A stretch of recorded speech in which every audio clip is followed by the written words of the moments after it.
Sí, La diferencia con la real. La diferencia con la real es que en la real la garantía se enfoca sobre una cosa, una sí, propiedad, un auto prendado, una sí. casa hipotecada. Y en las garantías personales, ¿a dónde apunta la facultad que tiene el acreedor? ¿A todo el Eh, patrimonio bueno, del fiador, del garante? bueno, eso es, digamos, depende de los alcances de la convención que hayan hecho las partes. Ah, es ¿Sí? convencional, perfecto. Y claro, y por otro lado, dependiendo de la regla es todo el patrimonio está afectado a garantizar el cumplimiento de la prestación. Pero O sea, bueno, porque ya la hemos persona, visto que hay excepciones. ¿Sí? sí, Régimen de el vivienda. 744, ¿no? ¿Cómo? El artículo 744 define todo eso, Claro, las pero después, por excepciones. ejemplo, tenés el 244 que te excluye los casos de inmuebles con destino de vivienda afectados a la protección que establece la ley. Bien. Entonces, en ese caso, el inmueble con fin de vivienda afectado por un acto voluntario del deudor queda sustraído de la ejecución de los acreedores. Tenemos las Bien. limitaciones, por ejemplo, provenientes de leyes provinciales que el propio 244 permite. En provincia de Buenos Aires, por ejemplo, tenemos la ley 14.432 que declara inembargables e inejecutables los bienes que constituyen única vivienda del propietario y su familia. Y es una Lo que previsión de... antes era bien de familia. No, el bien de familia es o mejor dicho, el sucedáneo del bien de familia es el 244 del Código, el que ahora denominamos protección de la vivienda o régimen de vivienda. Y es la afectación a vivienda, como antes era la afectación a bien de familia, es un acto voluntario. Es decir, si yo no afecto el inmueble habitacional a bien de familia, le hace hoy vivienda, no lo sustraigo de la ejecución de los acreedores. Es decir, que Claro, se necesita de un acto voluntario del propietario para que quede fuera de la agresión de los acreedores. En cambio, en el caso de la provincia de Buenos Aires, la ley 14.432 digamos, establece una inembargabilidad de tipo legal. La propia ley me de orden dice, público. es de orden público y solo rige claramente para los inmuebles que están dentro de la provincia de Buenos Aires. ¿Sí? De todas maneras, se pueden producir conflictos. El más habitual que encontramos en provincia de Buenos Aires es con los juicios laborales, porque ahí tenés en colisión dos derechos que tienen protección constitucional. El de vivienda, el sustento de la ley 14.432 de la provincia es un mandato constitucional. ¿Sí? El artículo 14 de nuestra Constitución dice la vivienda gozará de la protección de las leyes. Pero a su vez tenés el 14 bis que protege el trabajo en sus diversas formas. ¿Y qué sucede habitualmente? En un juicio laboral, un empleado, léase, perdón, un empleador, cuando se trata de una persona humana, no jurídica, porque la protección de la ley 14.432 está dirigida a personas humanas. Cuando un empleador, persona humana, es condenado a pagar una indemnización proveniente de un expediente laboral, lo que va a buscar el trabajador es embargar el inmueble que, por ejemplo, tiene el empleador dentro de la provincia de Buenos Aires y que a su vez constituye su vivienda. ¿Sí? Si es un juicio que está dentro de la provincia, habitualmente los tribunales laborales de la provincia declaran la constitucionalidad de esta ley, de la 14.432, y no es posible subastar un inmueble del empleador que constituye digamos, la habitación de él y de su familia. Distinto es el caso cuando se trata de un juicio laboral que tramita ante los juzgados nacionales de la capital federal. Porque los juzgados nacionales de capital federal lo que vienen diciendo, la mayoría, ¿no? Lo que viene diciendo desde hace un tiempo es que la ley 14.432, como es una ley provincial, es inconstitucional desde la esfera de la ley de contrato de trabajo, la 2744. Declaran la inconstitucionalidad de la ley y habilitan la traba del embargo, ¿sí? Y la posterior ejecución.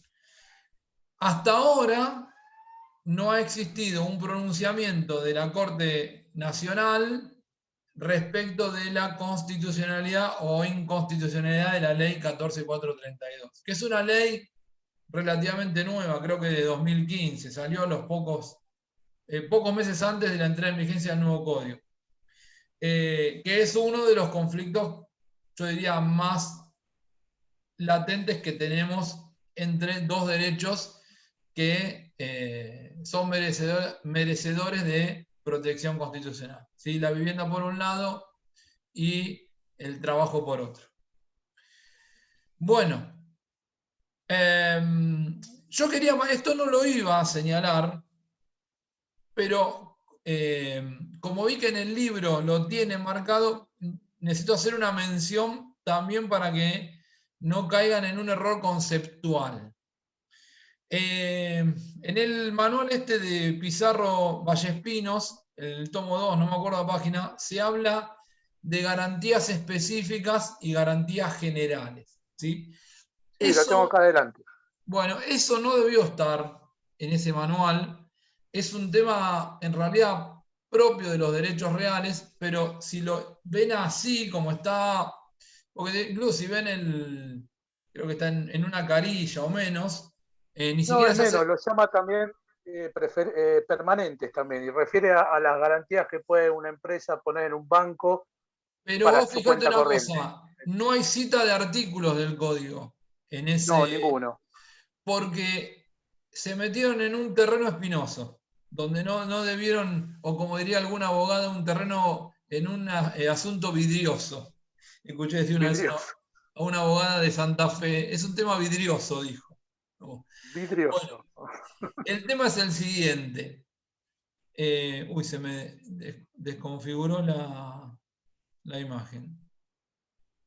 A ver si puedo subir una foto. Ahí está. El tema es el siguiente. Es un tema propio en realidad de los derechos reales de garantía ese, y en particular, yo me atrevería a decir, no propio, pero es quizás mayormente utilizado en las hipotecas. En realidad, el término adecuado para definir lo que se dice ahí en el manual es el de garantías cerradas y el de garantías de máximo. Algunos suelen hablar de garantías cerradas y garantías abiertas, y los que directamente vinculan ese tipo de garantía con las hipotecas hablan de hipotecas cerradas e hipotecas abiertas o hipotecas de máximo. ¿Cuál es la idea? Vamos a partir en términos generales de algo que ustedes ya a esta altura de la cursada deberían saber. ¿Es posible que una persona asuma obligaciones frente a otra persona, perdón, sin identificar la causa fuente? No, es un elemento esencial de la No. obligación, la causa fuente. Bien, por el artículo 724, 725, etc., ¿no? Claro. Yo no puedo decir, desde ahora en más, asumo todo tipo de obligaciones con Pablo, ¿sí? No está permitido eso. La causa fuente debe ser determinada. En razón de esto, cuando yo constituyo una hipoteca, debo, en ese contrato, en ese convenio hipotecario, debo individualizar la obligación que se pretende asegurar con la hipoteca, ¿sí? Por ejemplo, me prestan una suma de dinero, garantizo la devolución de ese dinero constituyendo un derecho real de hipoteca. ¿Se entiende esto? Claro. Muy bien. Ahora, lo que vino sucediendo desde hace varias décadas es que en ciertas operaciones comerciales una persona se comprometía de forma, mejor dicho, a cumplir prestaciones que no estaban establecidas de forma previa, ¿sí? Que es lo que se denominaron garantías abiertas o garantías de máximo. El caso típico y donde es mayormente utilizado tiene que ver con los paquetes bancarios o los paquetes financieros, ¿sí? ¿Cómo comienza en general la vinculación? Bueno, una pyme o una mediana empresa o una gran empresa acuerda con un banco un paquete de servicios, ¿sí? El banco se compromete a brindar servicio de cuenta corriente, uso de cheques, giro en descubierto, préstamos, tarjeta de crédito y una leyenda que dice y cualquier otra obligación futura. Esta indicación de cualquier otra obligación futura significa que pueden incorporarse nuevas obligaciones a las previstas en ese acto constitutivo. Bueno, ahora, yo no podría, como regla, constituir una hipoteca sobre un sinnúmero de obligaciones que no conozco, ¿sí? Pero la realidad es que esto se volvió, con el devenir de las décadas, una práctica habitual, llevando en la mayoría de los casos a los tribunales a anular las hipotecas que contenían este tipo de obligaciones indefinidas, ¿sí? ¿Qué se hizo en el nuevo código en el artículo 2189? Después, si quieren, échenle un vistazo. Artículo bastante difícil de entender. Y lean el artículo con la reforma de la ley 27271, porque si no, no van a entender nada. La ley 27271 es una ley que modifica ese artículo a partir de septiembre de 2016. ¿Qué es lo que se estableció en función de estas garantías de máximo? Es posible constituir derechos reales de garantía sobre obligaciones no establecidas o no predefinidas, pero esas obligaciones tienen que tener un límite temporal de 10 años. Es decir, yo puedo obligarme con Pablo sobre cualquier tipo de obligación, actual o futura con él, pero en ningún caso debe exceder de los 10 años, ¿sí? Y la garantía que se afecta al cumplimiento de esas obligaciones indeterminadas va a tener un límite temporal de 10 años. ¿Se entiende? Esto es lo que ahí están viendo en el manual como garantías generales o garantías específicas. Dígame si esto más o menos se entendió. Sé que no es fácil, es complejo. No, Sí, se lo estoy viendo entendió, acá en profe. el código. Bien, O sea, las garantías cerradas tienen que determinar la causa, porque muy estábamos bien. hablando de la causa fuente. Y en Sí. la indeterminada tienen un lapso de 10 años, si no estén por eso determinadas como para lo que usted dijo, o sea que puede ser una causa actual o una causa futura, Exacto. una obligación. Se entendió porque causa igual está bien utilizado porque estás hablando de causa fuente, así que estaba perfecto. Bueno, bien, yo pensé que iba a ser más difícil la comprensión de esto porque Sí, igual difícil es verdad, es el 2189. el Pero igual 2189 o sea, habla sobre el tema del crédito que puede estar individualizado, que es lo que estamos charlando, sí. y bueno, nada, y nace, bueno, también dice que nace posteriormente, y bueno. Una pregunta, ¿estás Pero leyendo esto con es lo que el estamos haciendo. No, yo estoy 2189? leyendo el El 21, pero del Código Civil, ¿eh? Con la reforma. Sí, yo tengo acá el modificado. Una de las Bien. cosas que dice es el monto de la garantía debe estimarse en dinero y puede no coincidir con el monto del capital del crédito. Sí. El primer párrafo del 2189, el primer párrafo se refiere a las garantías cerradas. Todos los párrafos posteriores se refieren a las garantías de máximo o a las garantías Sí, abiertas. porque es como que la lectura también es más abierta a lo de indeterminado. Es que en verdad lo que nos interesa a la mayoría de la sociedad son las garantías cerradas. Porque la mayoría de nosotros no vamos a un banco a contratar un sinnúmero de obligaciones, ¿sí?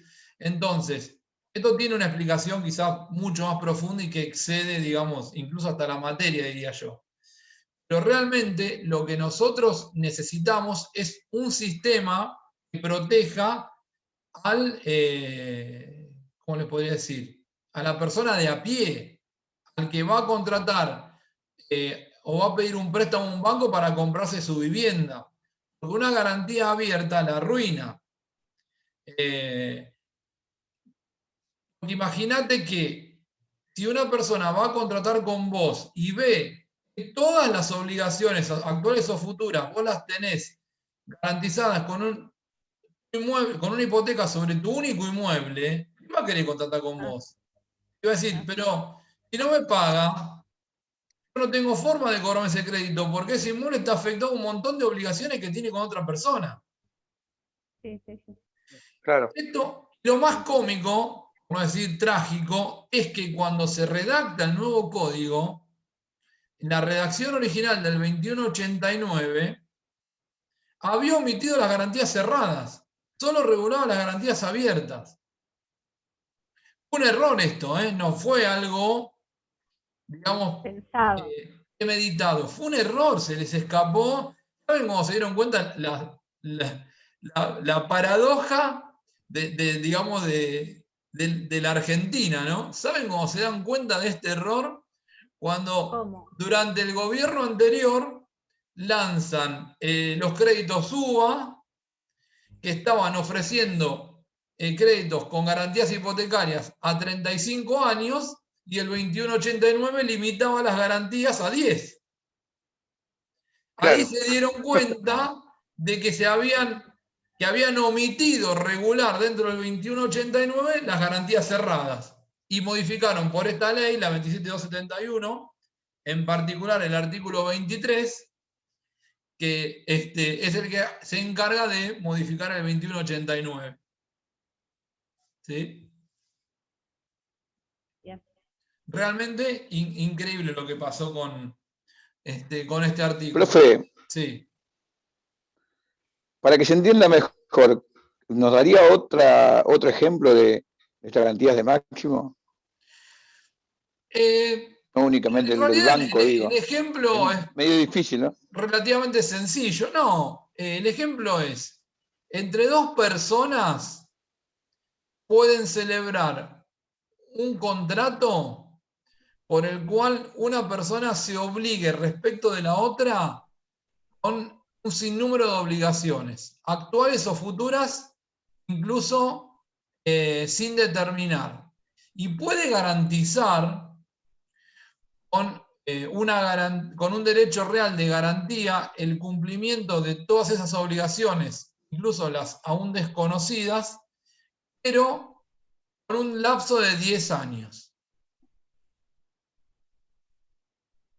Esto es como una garantía, una única garantía a disposición por cualquier obligación que yo vaya a contraer. Puede ser Cada uno 10 años, o puede ser, con un monto máximo. Sí. Es algo No, así. varias,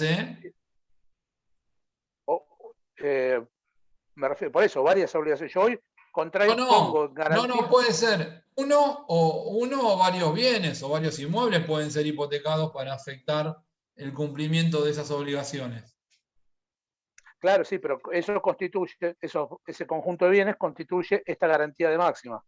Exacto. Y que dura, tiene vigencia por 10 años. O sea que las obligaciones que yo contraiga de acá a 10 años se van a sostener sobre esa garantía. O sea, el cumplimiento va a estar asegurado por la garantía que yo pongo sobre este bien, que según el artículo dice que tiene que tener un valor dinerario máximo, fijo, Exactamente.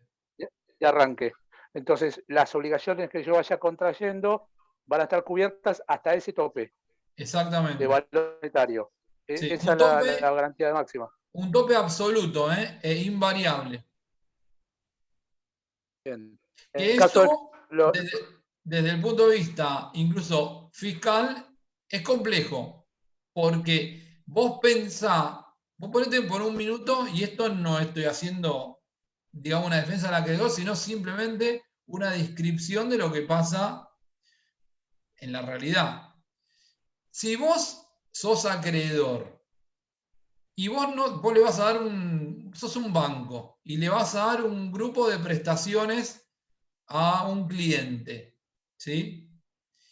Vos originariamente, supongamos que las prestaciones pueden representar 1.000.000 de pesos, ¿no? Ahora, imagínate que esto a su vez puede generar nuevas obligaciones en el futuro entre las mismas partes, con lo cual el incumplimiento del deudor, ¿sí?, que va a derivar en una ejecución hipotecaria, va a conllevar, además del pago del capital, los intereses y las costas del proceso. Y como tu privilegio es sobre ese monto máximo establecido, por encima de ese monto vos sos un acreedor quirografario. ¿Qué harías vos como acreedor? ¿Qué monto máximo le pones a una obligación inicial de 1.000.000 de pesos? 10 millones de pesos le pones. 2, 3 millones, me cubro. Y más, 2 te o 3 diría millones. 8 o 9 veces suelen poner de... Bueno, pero cuando se hace esa contratación, sobre ese monto de la garantía, paga impuestos de sellos esa obligación. Y no es lo mismo pagar el 1,2 de 3 que el 1,2 de 10. Claro, entonces es carísimo poner la garantía de máximo. Es muy caro. A las empresas les puede llegar a servir, pero a una persona que vive de un sueldo, una garantía abierta la arruina. Claro. Sí. Bueno, vamos a avanzar. Bueno, perdón, ¿alguna pregunta más? ¿No? Por ahora yo No.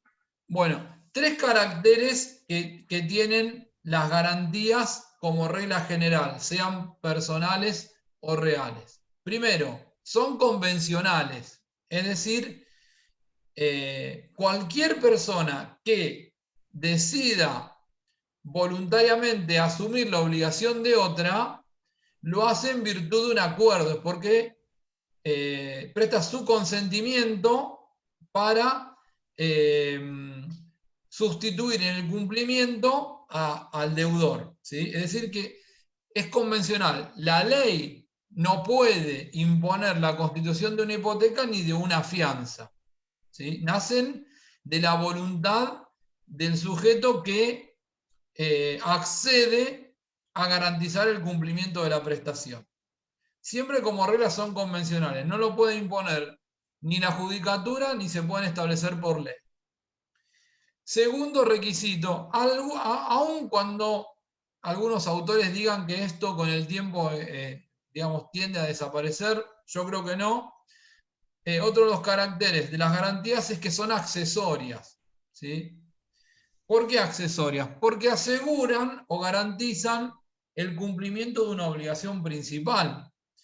¿Quién recortaría parte de su patrimonio o quién restringiría su facultad negocial si no fuese en pos de una obligación? ¿Por qué alguien constituiría una hipoteca sobre un inmueble si no hay una obligación a la que se deba garantizar? ¿Sí? Por lo tanto, la accesoriedad yo diría que casi es inherente a las garantías. ¿Quién se ofrecerá como fiador de un acreedor si no hay un deudor? ¿Por qué te vas a ofrecer como fiador? ¿Tiene algún sentido garantizar el cumplimiento de algo que no existe? No. Ahora, este carácter de accesoriedad, digamos, podemos verlo desde la figura de la obligación principal o desde su propio carácter de accesoriedad. ¿Qué significa esto? Que si se extingue la obligación principal, se extingue la garantía. Accesorio, sí. Por su carácter, exactamente, por su carácter de accesorio, la extinción de la obligación principal conlleva la extinción de la garantía. ¿Sí? ¿Cuáles son las causales de extinción de la obligación principal? Todas las que ustedes han visto en materia de obligaciones. Pago, Dación en pago, transacción, prescripción liberatoria, renuncia, ¿sí? compensación. Transacción. Exactamente. Bueno, todas esas causales de extinción de la obligación son aplicables al accesorio, en este caso, que es la garantía. ¿Sí? Una pregunta puntual en eso. ¿Qué pasa con la garantía en el caso de la innovación? Que nace una nueva obligación a raíz de una que estamos extinguiendo. La garantía de la obligación vieja, ¿puede pasar automáticamente a la nueva o hay que constituirla de nueva en el nuevo contrato? Muy buena pregunta. No se extingue la principal y al nacer la nueva obligación, ahí tenemos un acto de innovación, ¿o no? Pero la garantía no va a ser la misma, salvo que figure en el contrato. En el nuevo contrato. A ver. Hace una obligación nueva. Eso sí, pero estamos hablando de la garantía. Igual no se extiende la misma garantía, profe. Pongan un ejemplo de innovación. En la innovación tenemos que tener el animus novandi. ¿Quién habló? ¿Teresa? No vi quién era. Norma. Norma, perdón, no te escuché. ¿Puedes repetirlo, Norma, porque no te escuché? Sí, el animus novandi. Está bien, pero yo lo que quiero es, está claro que comprenden la idea de innovación. Un ejemplo pongan de innovación, cualquiera. Ejemplo práctico, ¿eh? No sé, me comprometí, soy constructor, me comprometí a revocar la casa que estoy haciendo y por H por B cambiamos esa obligación a la casa sin revocar. Listo.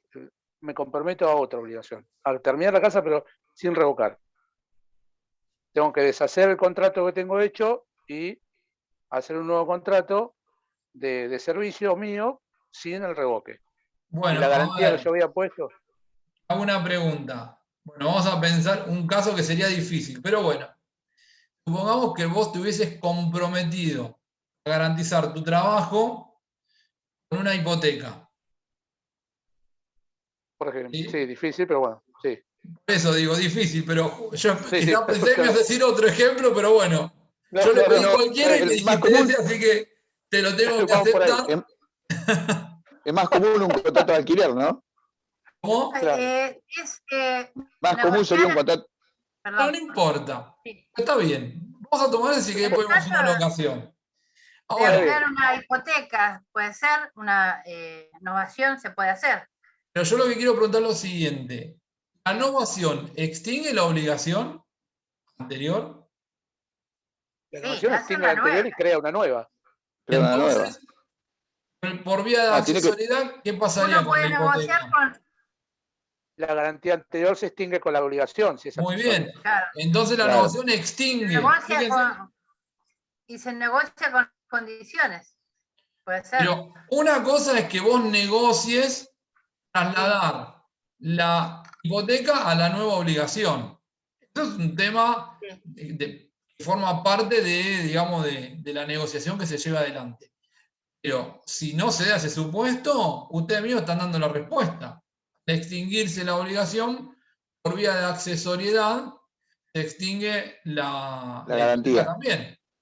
Claro, pero si ustedes quieren la subsistencia del gravamen hipotecario, para no pagar los costos de nuevo, necesitarán para no pagar de nuevo toda la inscripción de la hipoteca, eso es lo que digo, para no pagar sellado, todo lo que implica constituir una hipoteca, si se puede usar lo mismo de la obligación anterior. Estás partiendo, sí, pero vos estás partiendo de ahí de una premisa para sostener que la hipoteca se traslada a la nueva innovación. ¿Cuál es? que voy a contratar con el mismo sujeto. Lo que Más cambia que eso. Vas a contar con el consentimiento expreso del Sí. titular que tiene el inmueble hipotecado a la obligación que se extingue. Claro. Por lo Sí, tanto, sí, Claro. bueno, Creo entonces, que para ver una novación tiene que existir una anterior siempre. Eso sí. por supuesto, pero la novación, por regla, extingue la obligación con sus accesorios. Sí. Y nace una obligación nueva que es Nueva. totalmente distinta. Nace una obligación nueva que en principio no está garantizada con la hipoteca, salvo el consentimiento expreso del titular del inmueble hipotecado. Sí. A ver si entendí. Entonces quiere decir que al extinguirse se extingue la garantía. Claro. Ah, es eso. Y sí, porque si Bien. estamos partiendo de que la Bien, novación, porque es parte de las extinciones de las La obligaciones. obligación. Bien, bien. si la obligación, perdón, si la novación supone la extinción de la obligación originaria, se extingue por accesoridad la hipoteca. Claro. Vamos al caso del que dijo Pablo de la locación. ¿Sí? ¿Cómo podría haber una novación en una locación? Sí, puede ser con el fin de, con el uso, puede ser con No, fin de pero, uso. pará, porque no, el uso no implica una novación, ¿eh? La novación No, para podría fines ser, comerciales o particulares, ¿no? la novación podría ser las mismas partes, pero estaba afectada a la locación la finca de la calle Mario Bravo 354 y ahora extinguen esa obligación y afectan a la locación la finca de la calle Porredón 1325. Esa es una Ok. novación por cambio de objeto. Pero vamos a un caso más típico. Novación por cambio de inquilino. ¿Sí? Sí. ¿Eso Yo no sería una contraté. cesión de crédito? No. No, ¿No? yo contraté con Teresa. Teresa es propietaria, yo soy inquilino. Yo contraté con Teresa el arrendamiento de cierto inmueble y ofrezco como fiador, como garante, a Pablo, ¿sí? del pago de los alquileres. Resulta que no voy a vivir más ahí, porque bueno, me mudo, pero Angélica dice, a mí me interesa. Entonces le ofrezco a Teresa extinguir esa locación original por cambio de sujeto. ¿Sí? Angélica pasa a ser inquilina. Pablo pasa a ser fiador del cumplimiento de las obligaciones de Angélica. No, No. tengo que tener otro fiador. Salvo que Pablo cumplir esa- expresamente Claro. acepte la lo sustitución del sujeto. ¿Sí? bueno, hay la no- excepciones Y entonces. la excepción es la manifestación La expresa de Pablo, pero es una regla general de toda contratación, el consentimiento de las partes. Bien. Hay un supuesto. Pero, profe, Sí, perdón, sí. ¿la obligación se puede modificar también con respecto al acreedor y al objeto Claro, o no? sí. Ah, está bien. Bueno. Sí, la innovación puede ser por cambio O de sea, sujeto. acreedor, deudor y objeto. ¿Cómo? La innovación puede producirse por cambio de objeto o de sujeto. Está bien. Tanto acreedor como deudor, No, ¿o no? en principio cambio ¿No? de deudor, ¿por qué de acreedor? El No, acreedor pregunto. tramite su crédito a través de una cesión. Está bien, sí. Bueno, listo. Acuérdense, creo que lo Gracias. dijo Teresa, que nosotros, creo que fue la clase pasada, no, la anterior, marcamos la diferencia entre cesión de deuda e innovación. ¿Sí? No vamos a volver porque se nos va lo que nos queda de clase. Pero revisen esa clase que es así, está subida ya, que marcamos la diferencia entre innovación y cesión de deuda. Porque, no me quiero meter porque se nos va a ir todo el tiempo, pero mírenlo después, porque hemos marcado que no es lo mismo cesión de deuda que innovación. El último... sí. Profe, ¿puede darse la innovación por cambio de garantía también? No, porque la obligación principal sigue siendo la misma. Ahí está. Se cambia la garantía nomás. Queda esa duda.